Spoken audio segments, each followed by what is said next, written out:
Bonjour, c'est toujours Marc Proulx. Marc Proulx, vous le savez, c'est la voix de la pédagogie du cœur, le balado de la pédagogie du cœur, qui est à l'ACOPS avec la gang de balado pédago. Mais je dis la gang, on est une moins grosse gang que l'année passée, mais on est hot en Moses. On est rendu à combien d'entrevues? On a déjà fait Je une sais vingtaine. pas si c'est le 15e, le 16e, je compte plus. Peut-être 20, t'as peut-être raison, là, j'ai arrêté de compter. Là, mais oui, on a fait... On va avoir de la job après, mais Oui. c'est tellement le fun, c'est Oui. tellement fantastique. Là. Et la voix que vous entendez, c'est celle de Frédéric Jean, du Cancre Pédagogue. Salut! Et je veux juste rappeler là, en commençant que mon balado à moi, la pédagogie du cœur, c'est présenté par Cybercap. Cette année, 5e saison, présenté par Cybercap. Alors, je veux les remercier. Et bien là, on a une invitée, hein, parce que on ne veut pas juste jaser comme ça, moi et Fred. Remarque qu'on l'a déjà fait. En masse. mais on a une invitée en plus. C'est ça qui est super. Notre invitée s'appelle Amélie Rodrigue. Bonjour Amélie. Bonjour. Ça va bien? Tout à fait. Amélie, très content que tu aies accepté notre invitation. Amélie, tu viens nous parler d'Emilia. Oui. Emilia, c'est un outil, une plateforme. J'ai envie de te dire, ça va être ma première question. C'est quoi Emilia? Qu'est-ce qu'Emilia? Emilia, c'est une plateforme de correction assistée de l'intelligence artificielle qui a été réalisée pour sauver nos profs de français. Oui, pour nous libérer d'un peu de temps de correction, effectivement. Tout à fait. Donc, la plateforme fonctionne sur Internet. C'est un site web dans lequel l'enseignant de français peut générer des tâches d'écriture à ses élèves. Puis, une fois que la tâche est distribuée aux élèves, eux rédigent, dans le fond, le texte. Peuvent partir d'un texte aussi écrit à la main qu'ils retapent à l'ordinateur dans notre plateforme.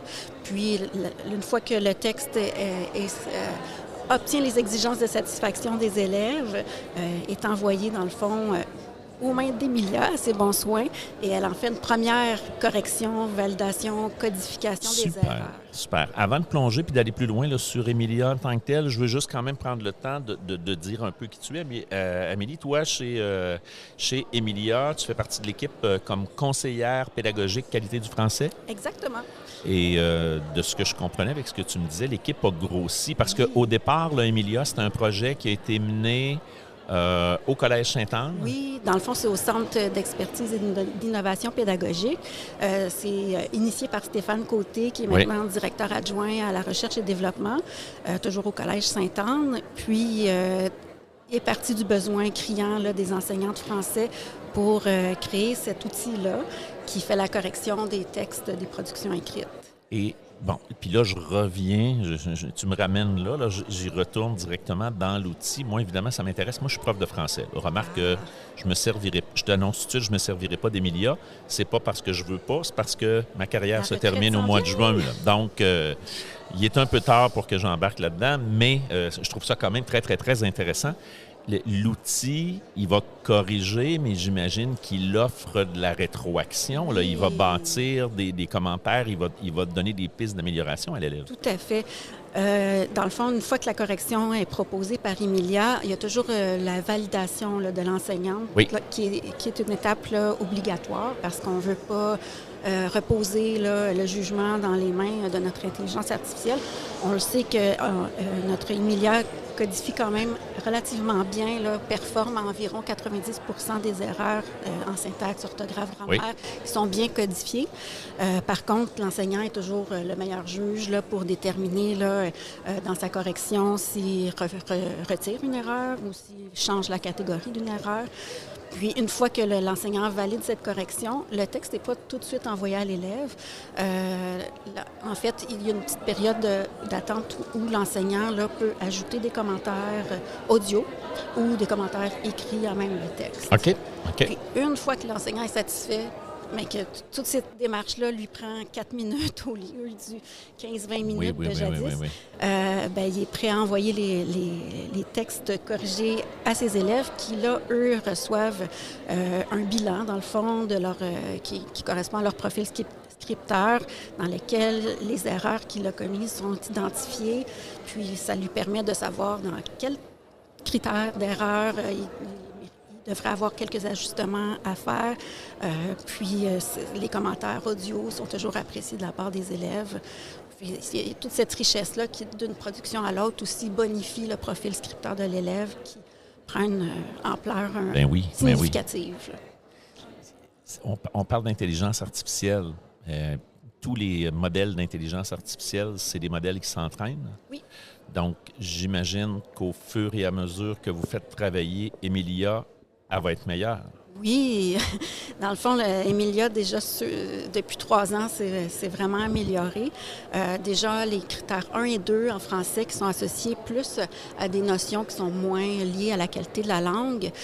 Emilia émet un meilleur jugement qui se rapproche plus d'habituellement la cote qui aurait été juste pour préciser, pour les gens qui ne sont pas des profs de français, là, le critère 1 en français, c'est le critère qui va avec...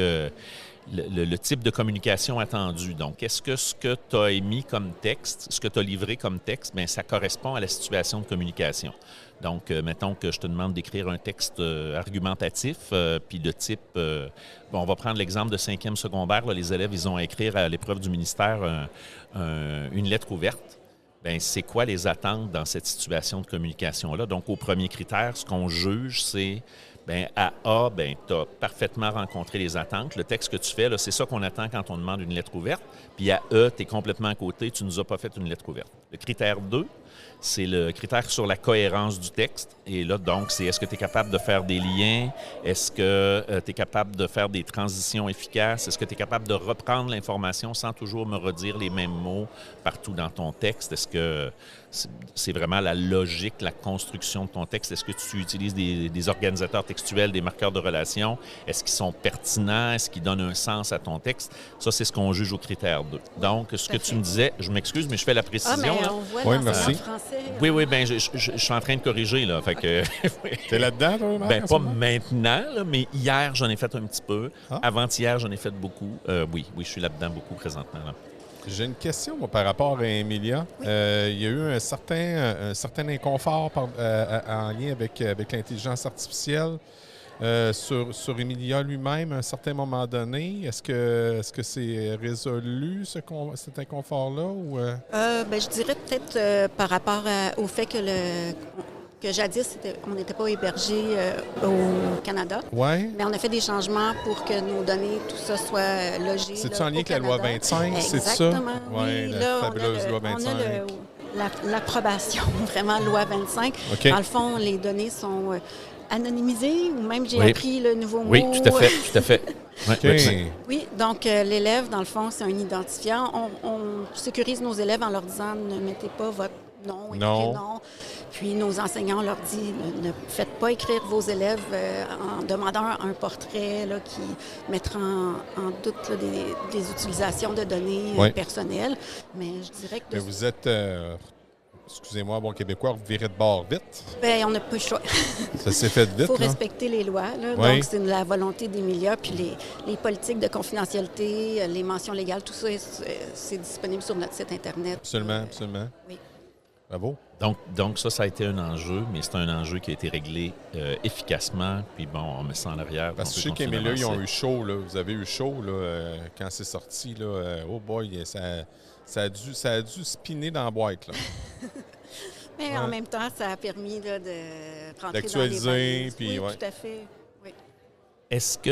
Comment ça fonctionne? Là? Imaginons là, qu'il y a un enseignant présentement qui est en train de nous écouter ou un directeur dans un centre de service, un conseiller pédagogique, une conseillère pédagogique qui est en train de nous écouter et qui se dit ça a l'air le fun, ça.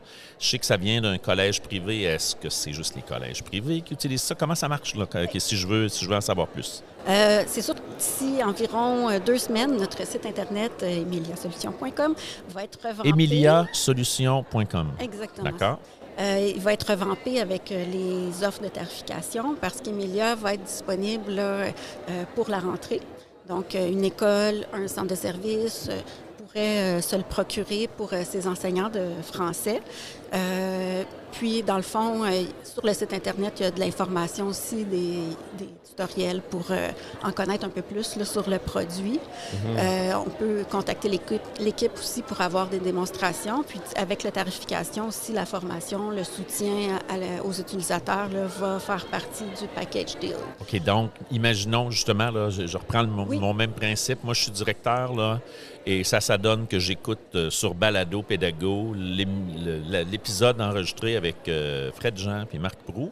Là, j'entends ça, je fais « Oh, ça m'intéresse ça pour la rentrée. Oui. » Dans le forfait que j'achèterais, là, il y a de la formation et de l'accompagnement pour mon équipe. C'est pas moi qui va avoir à gérer ça, là, l'implantation puis tout ça. Il y a un forfait qui va se faire, il y a un accompagnement qui va se faire. Bien, il y a un accompagnement qui va se faire, puis c'est sûr qu'on demande à avoir quelqu'un responsable là, des TI.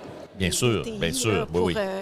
Faire la mise en importer là, les données des élèves et des enseignants. Mais je vous dirais que l'équipe a vraiment là, surperformé là, par rapport à l'intégration, là, puis l'implantation. Là, ça se fait de façon quand même relativement rapide. Bien, c'est ça que j'allais dire. Ça a quand même été assez vite parce que si j'ai bonne mémoire, moi, la première fois que j'en ai entendu parler, puis moi, je suis à la FEP, là, donc je suis dans une école privée, donc... Puis j'ai été directeur à la FEP, fait que je connais tout ce gang-là. Là, je sais qui parle de quoi. Puis les premières fois que j'en ai entendu parler, ça fait pas si longtemps qu'on commençait à parler d'Emilia. Et là, on est déjà rendu à l'envoyer sur le marché. Oui, l'équipe a grossi. Oui, j'imagine. Vous êtes rendu à combien dans 7 personnes quand même. Actuellement travaillent. Donc, on s'est parti de Stéphane et maintenant, l'équipe a vraiment grandi. Donc, on a un directeur dédié à l'intelligence artificielle. Il y a moi à la qualité du français. On a deux jeunes développeurs aussi. Donc, vraiment, là, j'invite là, les CP, direction, enseignants de français, là, à aller voir notre site Internet pour pouvoir là, bénéficier de notre produit. Je pense que c'est pour le bénéfice des élèves de relâcher les épaules de nos enseignants de français pour qu'ils aillent vraiment... là où ça compte le plus, c'est gagner le temps gagné devrait être vraiment réinvesti auprès de leurs élèves avec le profil scripteur en sachant leur type d'erreur. Donc, offrir de la rétro de qualité. Oui, puis une rétroaction rapide. Quand la pile traîne dans le sac pendant 4 semaines. Là, effectivement, c'est plus problématique. Puis bien des fois, on n'est pas capable de faire mieux parce que 10-15 minutes par copie, bien... Il faut que tu les trouves, ces 10-15 minutes-là. Là. Si tu en as 100 à corriger, faites le calcul. Il faut prendre ces heures-là quelque part. Là. Amélie Rodrigue, merci beaucoup d'avoir pris le temps. Là. C'est encore une fois une rencontre de salon, une rencontre de colloque. Je suis passé au kiosque et j'ai dit, bien, il me semble que tant qu'en parler, on serait aussi bien d'en parler au microphone. Donc, les réponses que j'ai obtenues, vous les avez obtenues. Merci, Fred, d'avoir été là. Merci. Je suis content d'avoir eu ce petit moment privilégié et connaître davantage Emilia. À ta compagnie, Marc. Merci beaucoup. Bye-bye.